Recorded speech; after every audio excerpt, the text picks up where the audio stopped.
Stick to your own gun, sailor. You're doing all right. It's a shame to take this rigging off. It's catnip to women.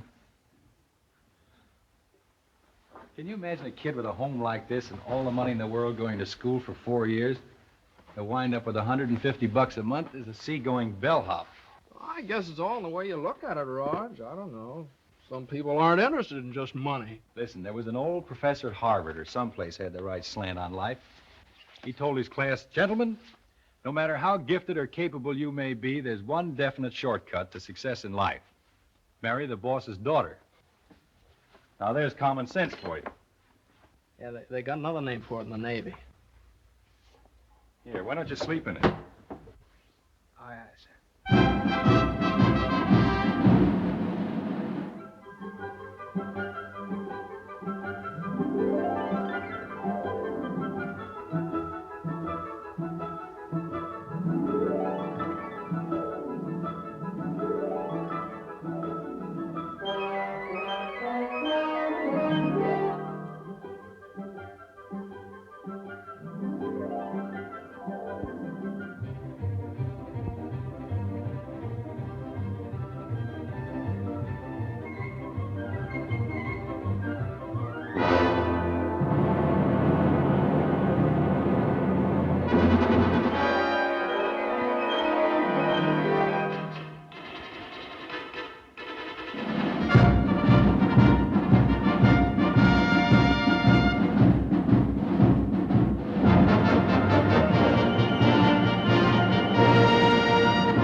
Just 10 more minutes and we'll be upperclassmen. Just 3 years and 10 more minutes, and I'll be out of here.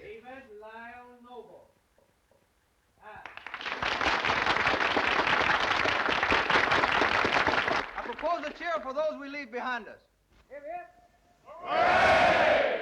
Hip, hip. Hooray! Hip, hip.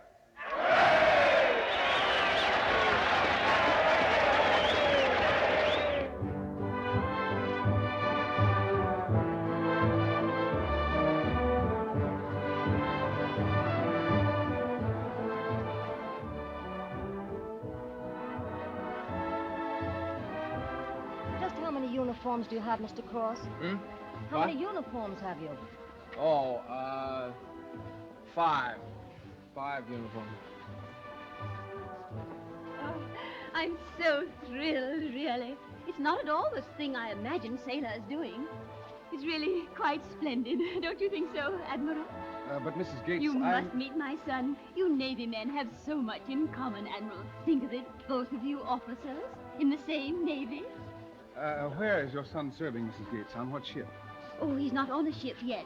He was just promoted to the 3rd class today. Think of it, only a year and promoted. I simply can't wait for Junior to have a ship of his own.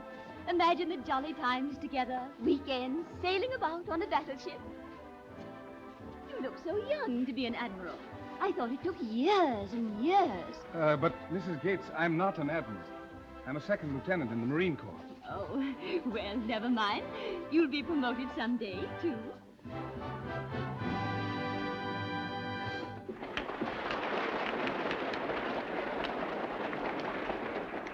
Hello. Hey, fellas, don't forget, we're youngsters. We're important people. We're upperclassmen.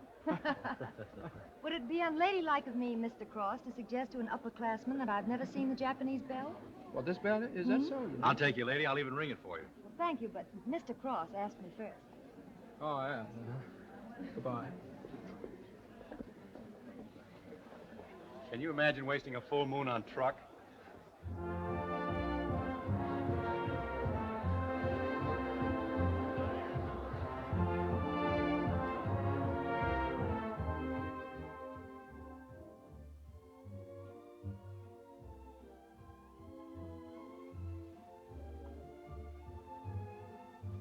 Here it is. Mm-hmm.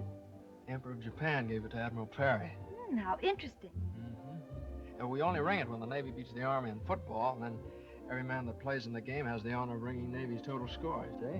Very interesting. Yeah. Shall we walk? Well, I thought you wanted to see the bell. Well, I did, and I have. Oh. Would you like to go back to the dance? Would you? No. I just thought maybe Rog might be waiting, and... I don't think we have to worry about Roger.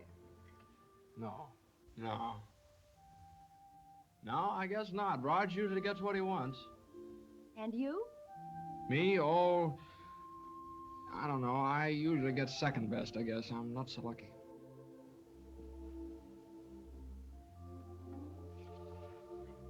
What, are you cold? Not very. I can get you a wrap. No. I can't No, breathe. thanks. But you might put your arm around me. Well, may I? Of course.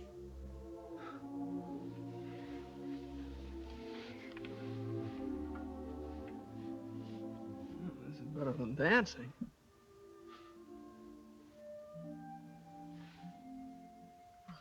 Why don't you talk? Well, this seems to be all right without talking, you know?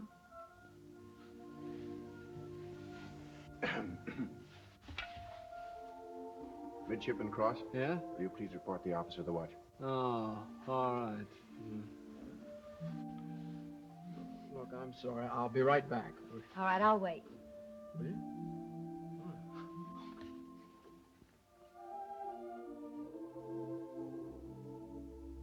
What is a moon without a man? Oh, hello. His truck deserted you already? He was called away on duty. Don't tell me you let Judy come between you. I suppose you wouldn't jump if the officer of the watch sent for you? Of course not. I'm afraid Truck isn't very romantic. No, he's not the obvious type. Anything else, sir? No, carry on. Yes, sir. Don't look at me like that, Pat. I only wanted to be with you alone. And it never occurred to you that I might want to be alone with Truck? Well, it was only a gag, honest. Oh, Pat, please forgive me. On one condition. Anything. Midshipman Ash, will you follow me, please? Gladly. Where are you taking me? To find Truck.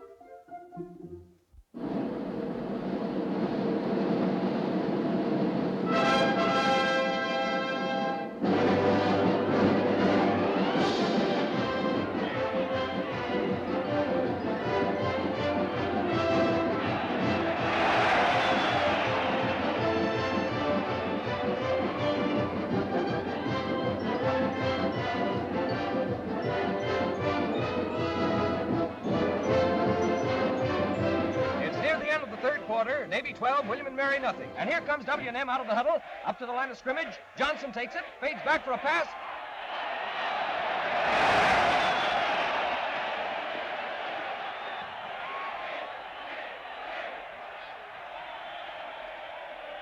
£12 ahead, and they quit for the day. Oh, well, they'll do better with more work. This is only the third game. Fullback Ash looks like he's coasting a little in this end.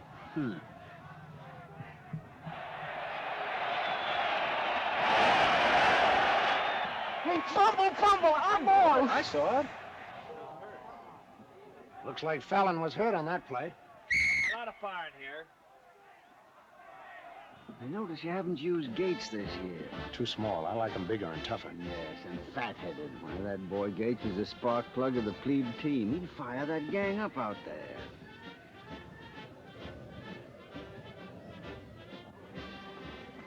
Gates, Yes, sir. get in there and run the team. Yes, sir. Put that on your head. Yes, sir. Gates for Fallon.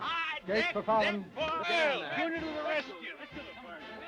Don't forget your rule book.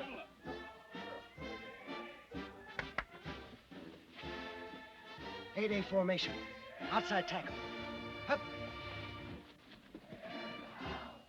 Hip, 1, 2.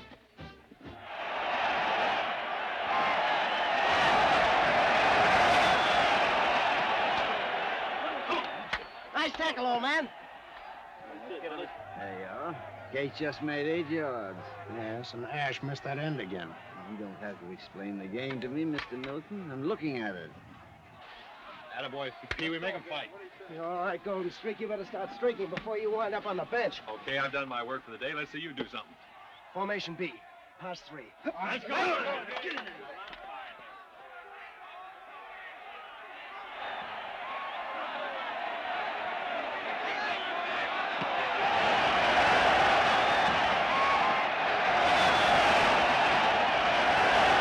Ash loafed under that pass. Brady. Yes, sir. Go in for Ash. Brady for Ash. Ready for Ash. Navy substitution, okay, Captain? Okay.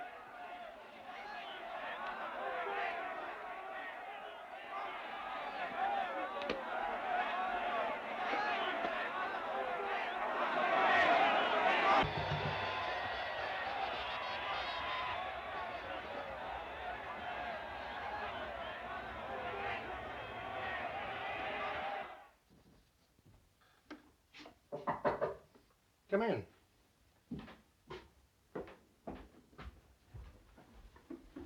You sent for me, sir? Yes, sit down. Nothing formal about this. I'm merely filled with a great curiosity. Oh, you may smoke if you wish. Thank you, sir. I'd rather have a man break a training rule in my presence. It seems more, Honest, sir? well, that's not exactly what I was trying to say, but it's close enough. The regulations permit smoking, so I smoke during regulation times at regulation places. I'm not questioning your right to smoke. I merely mentioned the fact that you're the only player who smokes. Ash, watching you on several occasions, I've seen a really great football player. Thank you, sir. But you weren't a great football player against William and Mary. Oh, those guys. We could have taken them 50-0. So with that mental picture, you decided that it would be foolish for you to exert yourself. Well, after all, sir, it's like playing plebe ball. Win or lose, it only rates one line among 1,000 other football scores. I'm glad we had this talk, Mr. Ash. I could forgive a mediocre player who is trying, but I can't forgive a player who can be brilliant through every minute of play, but who deliberately loafs. There's a word for that kind of a man, Ash. Very nasty word in the Navy. Slacker. Ever hear it? I suppose you're trying to tell me I'm not Navy. We'll pretend I didn't hear that. You'll be late for supper formation. You're missing something. The greatest joy a Navy football man could have. The greatest thrill. That of playing for the Navy, and not for Midshipman Ash. Good night. Thank you for dropping in.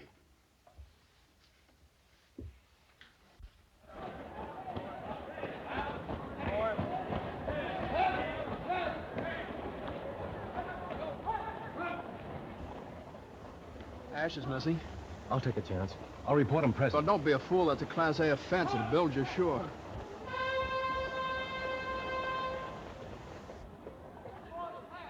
First platoon.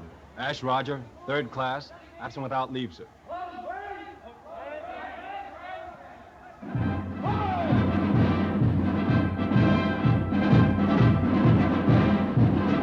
On his face when the coach left him sitting on the bench again today. 2 hours more and he's as good as out of the academy. Hey! Listen, fellas, you gotta help me. I run a straight place, see? There's a midshipman drunk in there. I'll lose my license. Silly luck if anyone saw him go in there. Come he's on, through. come on.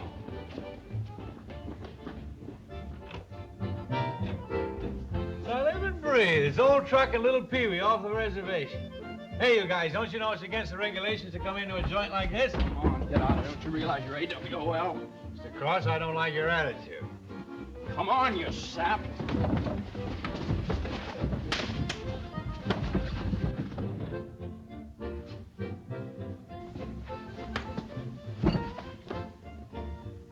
Come on. Let me alone.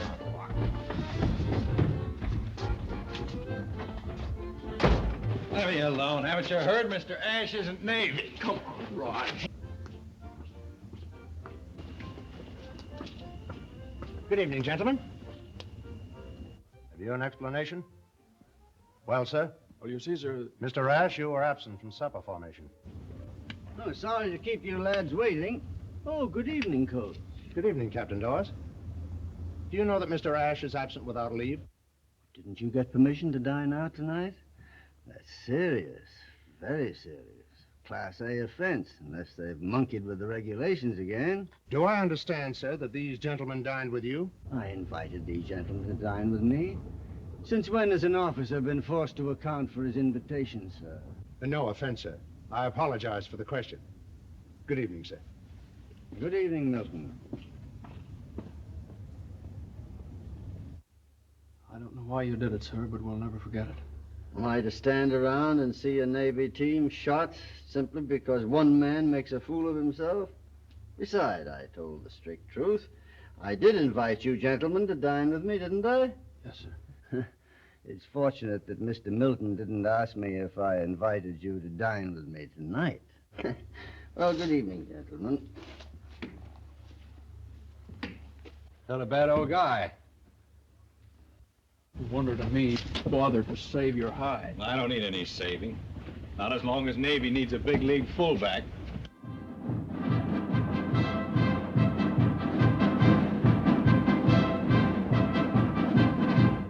Good morning, gentlemen. Good morning, sir. Section all present, sir. Thank you. Seat your section, sir. Section seats.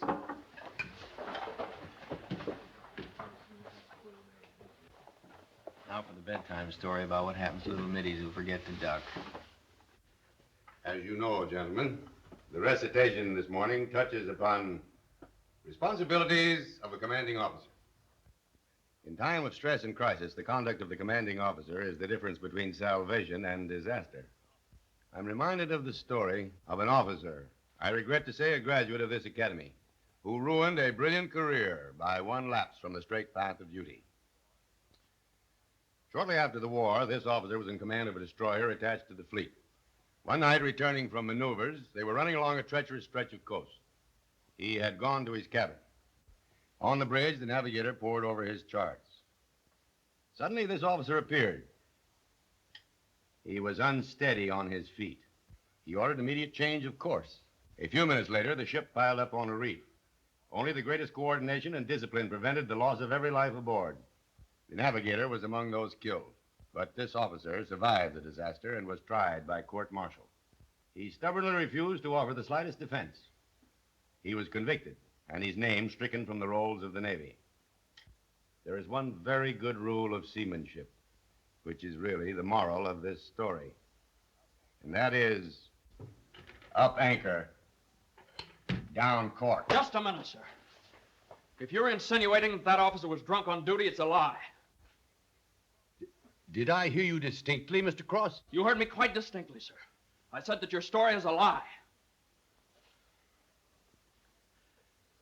Now, this may mean my dismissal, but I'm going to tell you the real story. During the war, that officer whose story you just told spent 26 days at a time on patrol in the North Sea. He did that for nearly 2 years. He was the kind of an officer who would labor in the engine room with cranky engines, who would navigate, sleep on a cot on his bridge. The kind of an officer who would forget to be sick or tired or hungry, who would forget everything, except that he has a duty to perform. Once, after his destroyer had been sunk by a torpedo, he spent 16 hours in icy waters because the 2 remaining lifeboats were filled with survivors. He was wounded, but he refused to tell anyone because he was afraid they might take him to the hospital. Then after the war, he came back to this country. He did have the command you mentioned. And then he began to have terrific headaches and chills and fever, but he fought them off. He had a racked, overworked, overstrained body, but he didn't tell anybody because he felt that the Navy needed him to do a job. He was in his cabin that night, after 20 straight hours on the bridge, but he couldn't rest. His seaman's instinct told him that his ship was running into danger, so he made his way back to the bridge and took over. He found that the navigator was way off his course and heading inshore. He tried his best to put her about, but it was too late. They piled up.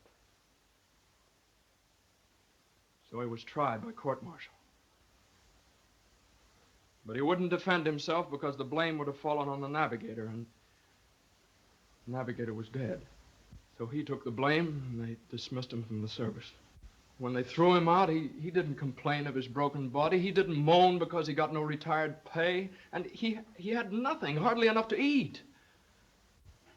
But instead, he sat nights telling his son stories of the Navy. Trying to teach his son to love the service the way he loved it. You seem to be quite an authority on the career of this officer, Mr. Cross. Yes, sir, I should be, sir. My full name is John Cross Carter. The officer of your story is Commander Carter, my father.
So Truck is suspended pending an investigation of the charges against him. All he says is that he can't blame anyone but himself for what has happened. But it seems a crime that a fellow like Truck should be kicked out of the academy because he didn't give his whole name when he enrolled. You've got to do something, Dad. We can't lose him. Why, it just wouldn't be Navy without Truck. Ever yours, Dick. I beg pardon, sir. It seems terrible, sir. Mr. Truck. Oh, it's disgraceful, that fine boy. I've a good mind to go right down there and tell that Admiral a thing or two. Now, Mother. Suspended, indeed. Dismissal. The idea, why, it's preposterous. I don't want any coffee. The Navy has had much more experience handling matters like this than we have. Oh, but, Dad, we can't sit by and see Truck dismissed. We can't. It isn't fair. Oh, you must do something. Well, I don't even know where to begin, but I'll do what I can. I have a few friends in Washington. Thanks, Dad.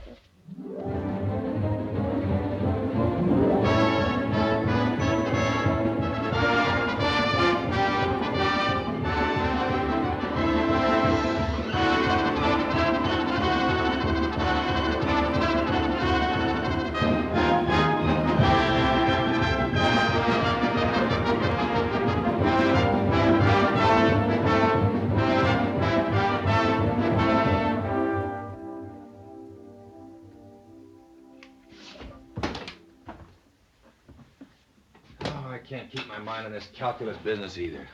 I've been working the same problem for an hour. I can't understand why Washington doesn't do something. Maybe Washington's too tough, even for your dad. Gee, the officers on that court must be human. They've got to understand that the Navy is the only thing Truck has. Gee, what would Truck do if they ever bilged him? He's the kind of a guy who'd march himself right back up the enlisted man's gangway on the Northampton, salute his old skipper, and announce, "Truck Cross, sir. Ex-fireman, second class, reporting for duty." We were going to be shipmates.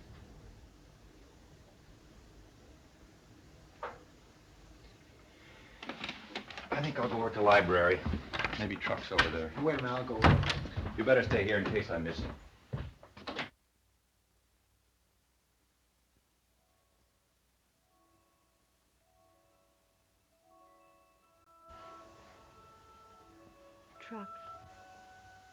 Truck.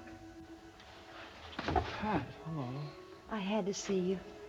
I wanted you to know that Dad's doing everything possible. I feel terrible being so much trouble to everybody. I met your father. What, my dad? He's with my father every minute. They're just Well, they seem to have known each other a lifetime. I'm going back to Washington tonight to be with him until it's all over.